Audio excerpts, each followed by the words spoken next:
학생 여러분 안녕하세요.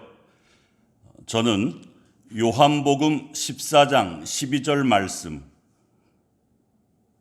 내가 진실로 진실로 너희에게 이르노니 나를 믿는 자는 내가 하는 일을 그도 할 것이요 또한 그보다 큰 일도 하리니 이는 내가 아버지께로 감이라. 이 본문 말씀을 가지고 시도하고 도전하라, 이런 제목으로 여러분께 잠시 말씀드리겠습니다. 1928년과 1929년경에 미국 시카고에서 비슷한 자본으로 텔레비와 라디오 등등 전자제품을 만드는 두 회사가 비슷하게 설립되었는데요. 하나는 폴 갤빈이 세운 모토롤라이고 또 하나는 유진 맥도날드가 세운 제니트였습니다. 제니트 사장은 맥도날드였는데요. 별명이 코맨드 맥도날드였습니다. 별명처럼 맥도날드 사령관이라 불렸던 그는 매사에 열정적으로 일처리를 했고요. 또 아이디어가 언제나 새롭게 떠오르던 천재적인 경영인이었습니다. 그는 스태프들이 빌빌거리는 꼴을 보지 못했고요. 브리핑하는 자리에서는 10분 안에 끝내지 못하면 불같이 화를 냈다고 합니다. 그랬던 그가 생전에 입버릇처럼 내뱉었던 말이 뭐냐면 내가 없는 제니트는 없다, 그렇게 말했답니다. 반면에 얌전한 공학도 출신인 폴 갤빈은요, 천재가 아니라 평범한 경영인이었습니다. 그래서 그는 자신이 기업의 경영을 좌지우지하지 않고요, 참모들을 키워내는 그런 경영을 했어요. 그래서 이 사람은 이런 경영 철학을 갖고 있었다고 합니다.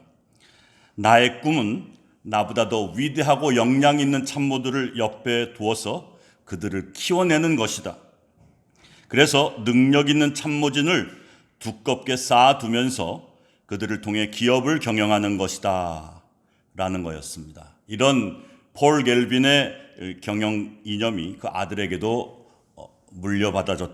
물려내려갔다라고 합니다. 이렇게 유진 맥도날드와 또 폴 갤빈이 살아있던 그 시대에는 두 회사 사이에 별다른 차이가 없었는데 두 사람이 죽고 난 1950년대 후반부터는 완전히 다른 결과물이 산출되기 시작했습니다.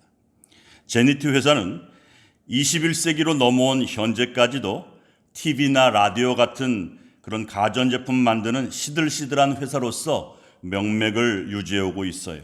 그러다가 과거 우리나라 지금 현재 LG그룹이 있는데 LG그룹 이전에 금성사라고 하는 작은 TV 만드는 회사가 있었죠. 그 금성사의 제니트가 경영권을 넘겨줬다가 나중에 되찾는 그런 수모를 겪기도 했답니다.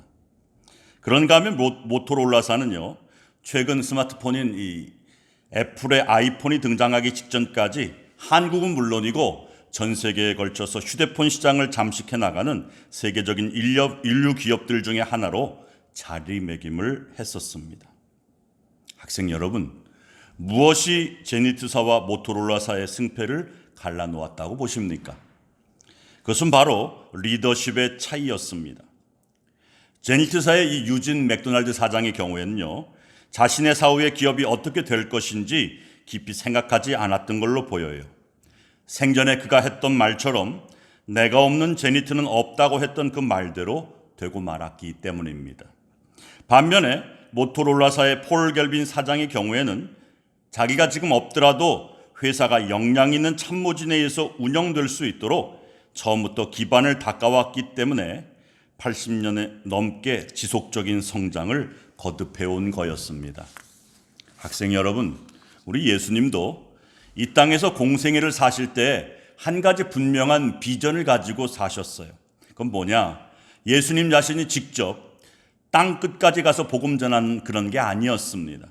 물론 예수님은 전능하신 하나님 아들이셨기 때문에 갈릴리와 유대 지역에서 행하셨던 것처럼 고대 근동에 있는 나라들과 로마 제국과 그 식민지에까지 진출하셔서 놀라운 기적과 능력, 이런 사역을 행하셨다라고 한다면 얼마든지 수백만 명 이상의 사람들이 하나님 자녀가 되고 천국 백성 될 수 있도록 삼으실 수도 있었을 겁니다. 하지만 예수님은 그런 방법을 취하지 않으셨어요.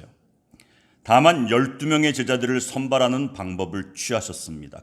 그러시고서는 당시에 팔레스틴 땅을 한 번도 벗어나 보지 못한 제자들을 향해, 요즘식으로 말하면 태어나서 강서구를 한 번도 떠나보지 못한 그 제자들을 향해서 너희가 땅 끝까지 가서 복음을 전하라고 말씀하신 거였습니다.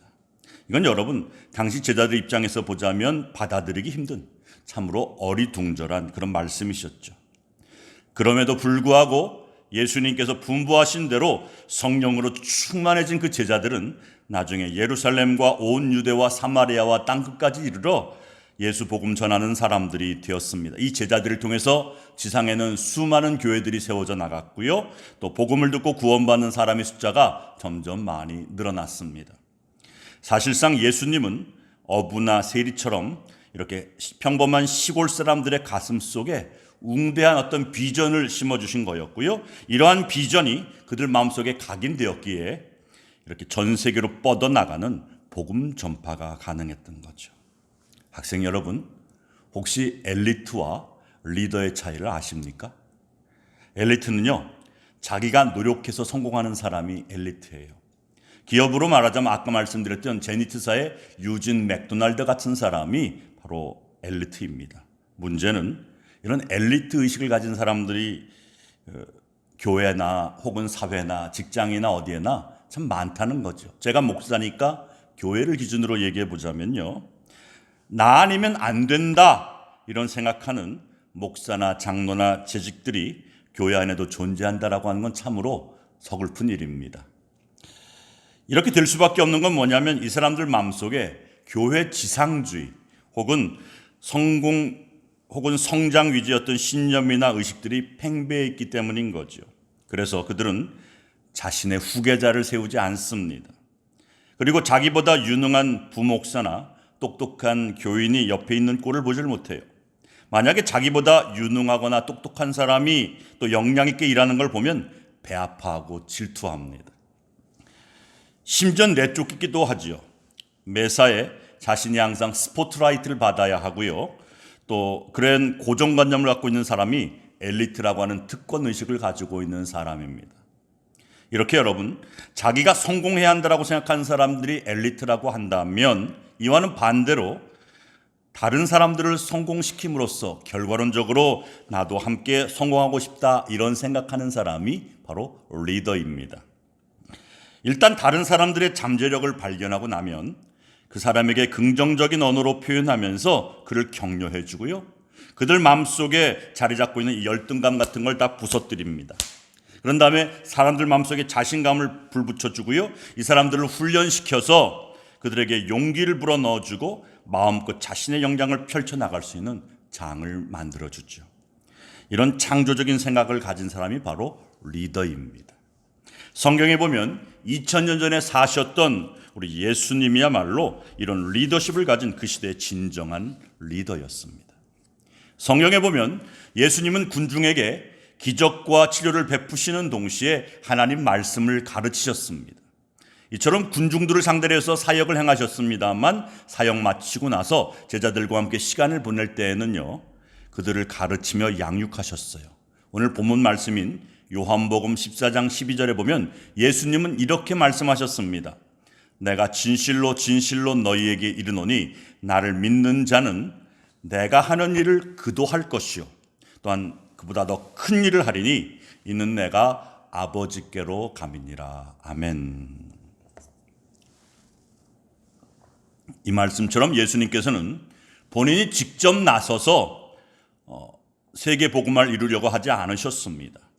예수님께서는 나중에 십자가에 달려 죽으시고 부활 승천하시고 난 이후에 당신이 훈련시켜놓은 이 제자들을 통해서 이 세상을 복음화시키고자 하는 그런 비전을 품고 계셨다, 갖고 계셨다 하는 말이죠. 학생 여러분, 예수님께서는 나보다 제자인 너희가 더 큰 일을 감당할 거라고 말씀하셨습니다. 그러니까 다음 세대에다가 더 큰 일을 맡기신 거였죠. 예수님은 제자들을 통해서 복음이 전파되고 곳곳마다 교회가 세워지며 허다한 무리들이 줄지어 교회로 나오는 또 하나님께 나와서 경배와 찬양드리는 그런 모습을 미리 바라보신 거였습니다. 이런 아름다운 일들이 예수님 당대에 끝나기를 원치 않으셨고 계속해서 주님 다시 오실 그날까지 수백 년, 수천 년 동안 계속 연출되길 원하셨다라고 하는 말이죠. 여러분, 이런 맥락에서 보자면 리더십은 한 사람 혹은 두 사람 이런 엘리트를 키워내는 게 아니라 다음 세대를 위해서 새로운 리더들을 세워나가는 겁니다. 무슨 얘기인가 하면 사람들이 함께 팀워크를 이루어서 사역에 임할 수 있도록 하는 것인데, 동시에 리더가 죽고 난 이후에도 그 일이 중단되지 않고 계속 발전해 나갈 수 있도록 키워나가는 걸 말하는 거죠. 예를 들어 설명하자면 여러분, 이런 얘기입니다. 매일 정확한 시간을 사람들에게 알려주는 어떤 기막힌 사람이 있다고 한번 가정해 보겠습니다. 만약에 이 사람이 사람들한테 몇 시 이렇게 가르쳐 주다가 나이 들어 죽었다라고 한다면 이 사람은 그 시대가 낳은 엘리트일 뿐입니다. 그런데 이 사람이 자신의 사후에도 계속적으로 사람들에게 정확한 시간 알려주기 위해서 시계를 발명해 낸다면 그 일을 리더라고 말할 수 있죠. 학생 여러분, 우리 사회가 우리 당대에 문 닫길 원하십니까? 그런 사람 아무도 없죠. 그러므로 여러분, 우리도 다음 세대를 생각하면서 인재를 키워내야 합니다. 그래야 우리가 뿌린 대로 거둘 수 있는 거잖아요. 일찍이 민족의 그 선생님, 선각자였던 도산 안창호 선생이 이런 말 했습니다. 이 땅에 지도자가 없다고 왜 따지느냐? 그러면 네가 지도자가 되거라. 여러분, 원래 시대를 바꾸는 인물은 제도권에서는 나오질 않는 법이죠. 제도권 내에서는요, 어떤 규례나 규칙대로 사는 사람들 속에서는 인물이 나온다라고 하는 게 사실 불가능한 게 사실입니다. 왜냐하면 그 사람은 그 시대의 어떤 틀 안에서만 살아가는 사람이기 때문이죠. 그런 사람은 시대의 틀 안에서 안정을 추구하며 살지는 몰라도 난관을 극복하기는 힘들거나 피해버리기 십상입니다. 그래서 때로는 엉뚱한 생각하는 괴짜들이 나와야 해요. 남다른 생각을 하는 사람들이 나와서 다소 엉뚱한 방향으로 시도하며 도전할 때 때론 짓밟히거나 개죽음 당할 수도 있겠습니다만 거기서부터 새로운 변화가 시작되는 거거든요. 그렇습니다. 이런 의미에서 보자면 젊은이인 학생 여러분은 시도하며 도전하는 사람이 되어야 합니다.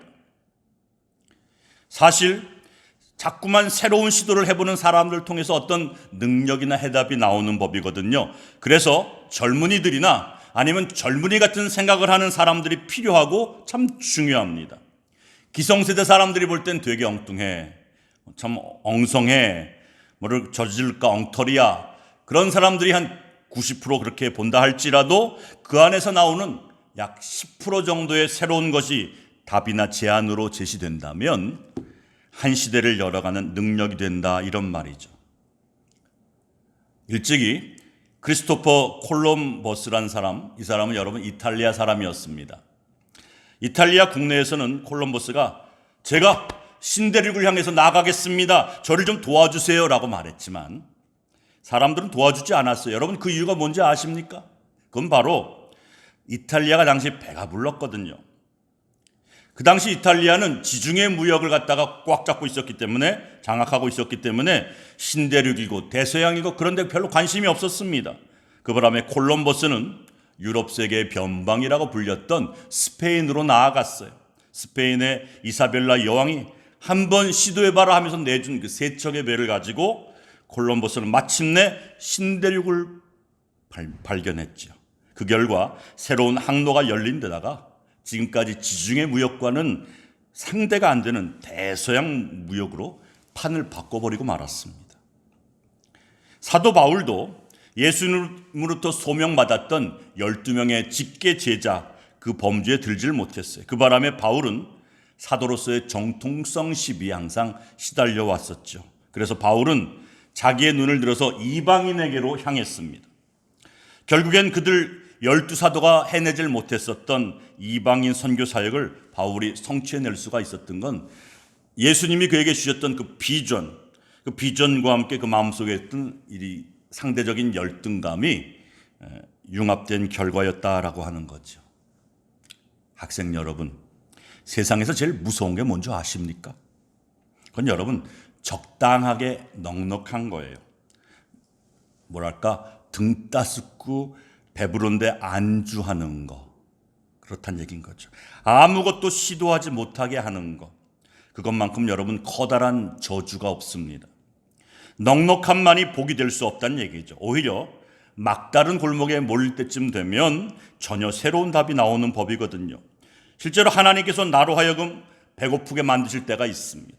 몸에 병이 나게 하실 때가 있어요. 아니면 주머니가 다 비도록 빈 지갑을 만들어 놓으실 때가 있어요. 뭔가 부족하게 만드실 때가 있어요. 그래서 그것 때문에 더 가게 하고, 그것 때문에 새로운 시도를 하게 만드는 것, 이게 바로 능력이요 하나님의 은혜입니다. 나이가 어린 꼬마 코끼리를 한 2m쯤 되는 쇠줄에 묶은 채로 쇠말뚝에다 딱 이렇게 고정시켜 놓으면 나중에 어른 코끼리가 되어도 빠져나가질 못한다고 그래요. 왜냐하면 어려서부터 자기 힘으로 벗어나질 못한다라고 하는 이 고정관념에 사로잡혀 있거든요. 그래서 힘 한 번 주지도 않은 채 줄에 묶인 채로 그저 왔다 갔다 하는 처량한 신세로 살아간다, 그런 말입니다. 여러분, 그런 건 우리 인생도 마찬가지라고 봐요. 학생 여러분, 어디 힘 한 번 줘본 적 있습니까? 매번 벽이라고 말하면서 한번 밀어나 봤습니까? 아, 저건 강할 거야. 난 싸워도 질 거야. 도저히 뚫을 수가 없어라고 하면서 애당초 체념하진 않았습니까? 그럼에도 여러분, 그냥 포기하지 말고 한번 시도해 보십시오. 도전해 보십시오. 부딪히면서 시도해 보다 보면 하나님의 능력이 나타납니다. 여러분께 다시 묻습니다. 문제를 만났을 때 여러분은 하나님을 향해서 기도라도 한번 해본 적 있습니까? 목사님이나 아니면 어떤 상담자를 찾아가서 그분에게 도움 같은 걸 한번 요청이라도 해본 적 있습니까? 혹시라도 현재 여러분 앞에 무슨 벽이 있거나 고난이 있거나 어려움 같은 게 있거든, 오늘 이 말씀, 내가 진실로 너희에게 이르노니 나를 믿는 자는 내가 하는 일을 그도 할 것이요 또한 그보다도 더 큰 일을 하리니 하는 이 요한복음 14장 12절의 말씀을 기억해 두시기 바랍니다. 떠올리시기 바랍니다. 지금부터 안 해본 새로운 시도를 해보고 새로운 도전을 해보길 바랍니다. 기도하면서 정면 승부를 한번 시도해 보시길 바랍니다.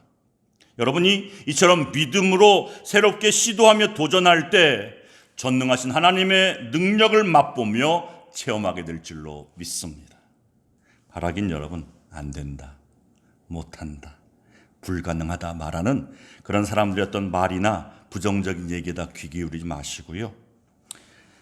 된다, 할 수 있다, 가능하다라고 하는 하나님 말씀을 여러분 청종하면서 귀를 기울이는 학생 여러분 되시길 주님 이름으로 축원하는 바입니다. 사실 우리는 베드로나 안드레처럼 출신도 안 좋고 스펙도 별로 안 좋고 내세울 게 없는 평범한 사람들인 게 맞아요.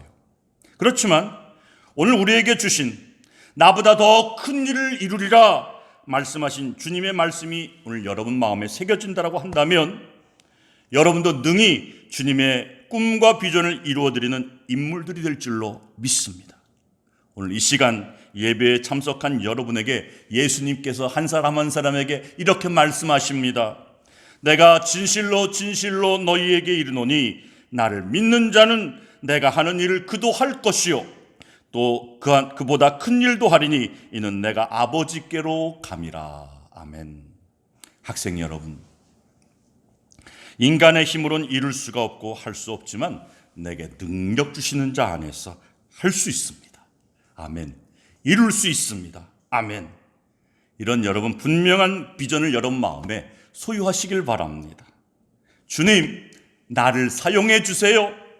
주님, 나로 하여금 이 시대가 필요로 하는 인재가 되게 해주세요. 그래서 다음 세대를 책임질 수 있도록 하나님께 사용하시는 거룩한 도구가 되게 해주세요. 바라긴 여러분, 이런 비전을 품고 다시 한번 시도하고 도전하며 나아가시길 예수님 이름으로 축원합니다. 아멘. 들어주셔서 고맙습니다.